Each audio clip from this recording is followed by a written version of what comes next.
ભાજપ શાસિત પાટણ નગરપાલિકાના ચૂંટાયેલા નવનિયુક્ત પ્રમુખ સહિતના નગરસેવકોને સન્માનિત કરવાનો કાર્યક્રમ ગુરુવારે સાંજે શહેરના ટેલિફોન એક્સચેન્જ રોડ પર આવેલ વકીલ ભવન ખાતે શ્રી સિદ્ધરાજ ક્રેડિટ સોસાયટી પરિવાર દ્વારા આયોજિત કરવામાં આવ્યો હતો। આ સન્માન કાર્યક્રમમાં ઉપસ્થિત રહેલા પાલિકા પ્રમુખ ચંદ્રિકાબહેન રાવળ, કારોબારી ચેરમેન નીલમભાઈ પટેલ તેમજ પક્ષના નેતા ડોક્ટર મનોજ ઠાકોર સહિતના ચૂંટાયેલા નગરસેવકોનું સિદ્ધરાજ ક્રેડિટ સોસાયટીના ચેરમેન અને ગુજરાત પ્રદેશ ભાજપના પૂર્વ મહામંત્રી અને હુડકોના ડિરેક્ટર કેસી પટેલ સહિતના ડિરેક્ટરોએ મોં મીઠું કરાવી બુકે અને શાલથી સન્માનિત કરવામાં આવ્યા હતા। આ પ્રસંગે કેસી પટેલ પોતાના ઉદ્બોધનમાં જણાવ્યું હતું કે રાજકીય પાર્ટીમાં સૌથી મોટી જો કોઈ કામગીરી હોય તો તે નગરસેવકોની હોય છે, જે જવાબદારી પાટણના નગરસેવકો ખૂબ ખંતથી સૌને સાથે રાખીને નિભાવશે તેવી આશા વ્યક્ત કરી પાટણના વિકાસને વેગવંતો બનાવવા અપીલ કરી હતી। આ પ્રસંગે ક્રેડિટ સોસાયટીના મેનેજિંગ ડિરેક્ટર યતીનભાઈ ગાંધીએ સૌનું સ્વાગત કરી આવકાર્યા હતા, તો નવનિયુક્ત પ્રમુખ, કારોબારી ચેરમેન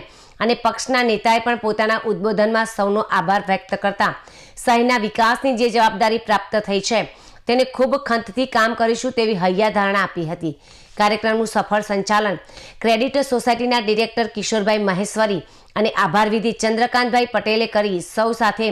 સ્વરૂચિ ભોજન ગ્રહણ કરી સન્માન કાર્યક્રમને યાદગાર બનાવ્યો હતો।